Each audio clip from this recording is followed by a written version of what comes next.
Welcome to టీ10 నేను రేవతి. దేశంపై తన నిరంకుశాధిపత్యాన్ని రుద్దడానికి ప్రత్యక్ష పరోక్ష పద్ధతులలో ప్రత్యర్థులపై ప్రతిపక్షాలపై దాడి చేయడానికి మోడీ ప్రభుత్వం ఎంత దూరమైన పోవడానికి సిద్ధంగా ఉందని ఈ వారం రోజుల పార్లమెంటు సమావేశాలు హెచ్చరిస్తున్నాయి. ఆఖరుకు అనుకున్న దానికన్నా ముందే అర్ధాంతరంగా ఏకపక్షంగా వాటిని ముగించి కీలక చర్చలన్నింటికీ మంగళం పాడటం వ్యూహాత్మకంగా జరిగిందే.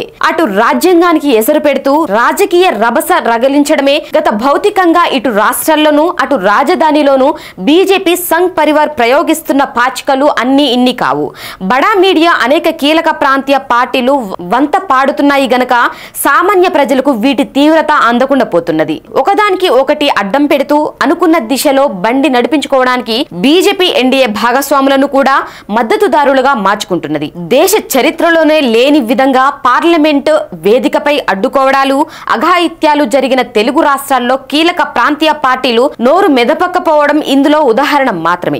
తెలుగుదేశం శివసేన నేరుగా ఎన్డీఏలో ఉండి బలపరుస్తుందంటే వైసీపీ బయట నుంచి తోడు నిలుస్తున్నది. బీఆర్ఎస్ అటు ఇటు కాకుండా కాంగ్రెస్ బీజేపీ ఒకటనే వితవాదనతో పరోక్షంగా సహకరిస్తున్నది. ప్రాంతీయ అభ్యర్థుల మధ్యనే ప్రదక్షిణలు చేస్తున్న తెలుగు మీడియా జాతీయ స్థాయి చర్చలో స్పష్టమైన కోణాలను చూపించకుండా రాష్ట్ర రాజకీయాల స్థాయికి దించేస్తున్నది. అందుకే ఇది తెలుగు రాష్ట్రాల్లో ప్రత్యేకించి లోతుగా చర్చించాల్సి ఉంది. ఈ సమావేశాలు మొదలవడానికి ముందే అదాని భాగోతం అమెరికాలో భగ్గుమన్నది.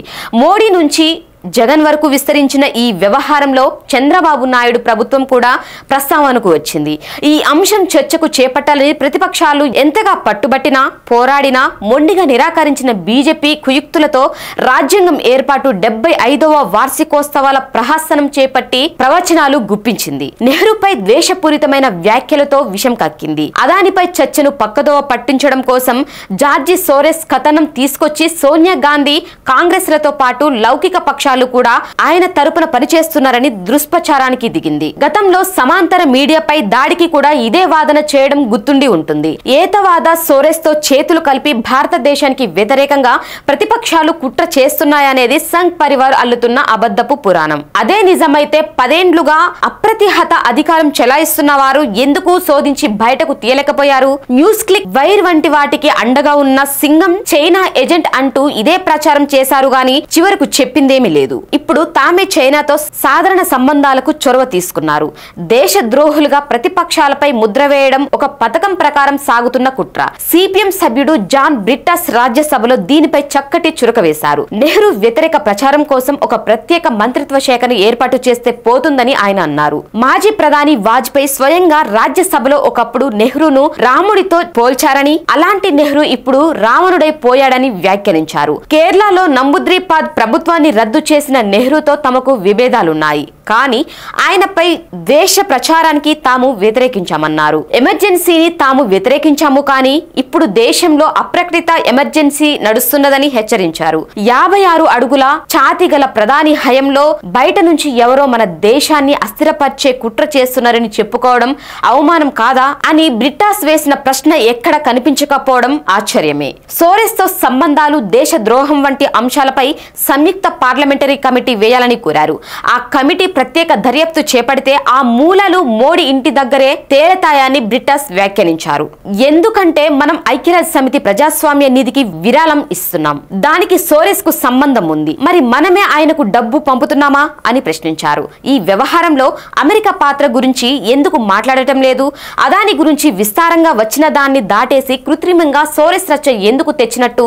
Italy website Mediapart Rafale హెలికాప్టర్ల గురించి బయటకు తీసిన దాన్ని వదిలిపెట్టి సోరెస్ పై ఏదో రాసిందని ఇక్కడ మీడియాలో కథనాలు వదిలింది. తమ పేరును అనవసరంగా తీసుకువస్తున్నారని మీడియా పార్ట్ ఖండన కూడా ప్రకటించింది. సోరెస్ అస్త్రం అదాని కథనం నుంచి కాపాడలేకపోవడం, రాజ్యాంగ చర్చ కూడా రాజకీయంగా దారి తప్పించకపోవడంతో మోడీ సర్కార్ వ్యూహాలకు చుక్కెదురైంది. జమిలీ బిల్లును ఆలస్యం చేసి మరీ రాజ్యాంగ చర్చను సాగదీయాలని మొదట భావించి ఆ మేరకు ప్రకటించారు. అయితే ఈ క్రమంలో అంబేద్కర్ నివారణ స్వయంగా అమిత్ షా ద్వారానే తెరపైకి తెచ్చారు.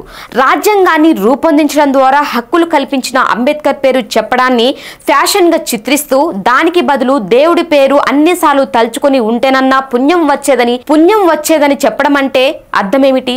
ఇందులో ఉన్నది మత రాజకీయమే. అమిత్ షా వక్ర వ్యాఖ్య దేశవ్యాప్త నిరసనలకు కారణమవడంతో బీజేపీ వ్యూహాలు బెడిసికొట్టాయి. దాంతో ఆలోచన మార్చుకుని అందరూ బాదరగా జమిలి బిల్లునే సభలో ప్రవేశపెట్టారు.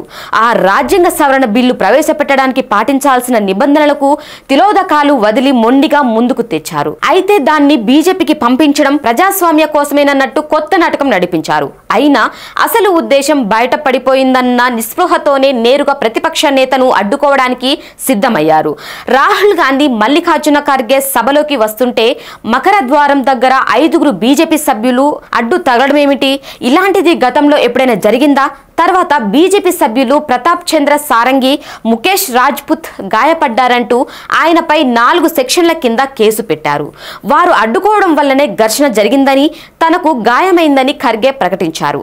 కాంగ్రెస్ సభ్యులు దీనిపై ఎదురు కేసు పెట్టారు. కానీ పోలీసులు కేవలం పాలకపక్షం ఫిర్యాదులపైనే దర్యాప్తు చేస్తూ తమ ఫిర్యాదులను పెడచెవిన పెట్టారని కాంగ్రెస్ నేతలు విమర్శిస్తున్నారు. ఈ ఘర్షణలను సాకుగా చూపించి సభను ముందే వాయిదా వేశారు. అంతేగాక పార్లమెంటు ప్రాంగణంలో నిరసనలు నిషేధిస్తున్నట్లు స్పీకర్ ఓం బిర్లా ప్రకటించారు. ఇది ఎప్పటి నుంచో ఉన్న సాంప్రదాయాలను, హక్కులను నివారించడమే. నిరసనల పట్ల మోడీ సర్కారు ఎంత అసహనంగా ఉందో దీంతోనే తెలిసిపోతున్నది. ఇక రాజ్యసభ చైర్మన్ జగదీప్ ధన్కర్ అవిశ్వాస తీర్మానం నోటీసును తిరస్కరించడం ఇంకో పరిణామం. పైగా సభా కార్యకలాపాలు అంతరాయం కలిగించడం తగదని ఆయన సూక్తులు చెబుతూ సభను ముగించారు.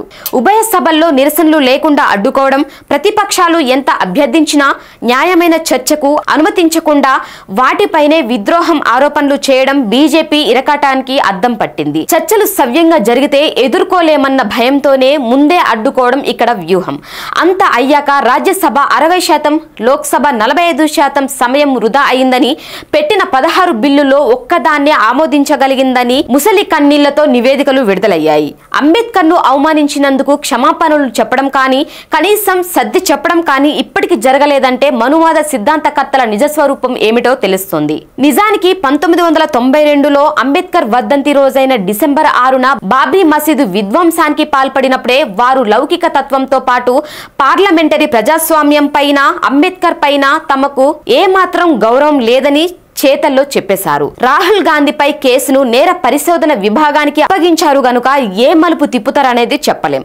కాంగ్రెస్ వైపున ఏమైనా లోపాలుంటే ఉండవచ్చు గాని అసలైన బాధ్యత అధికార పార్టీదే.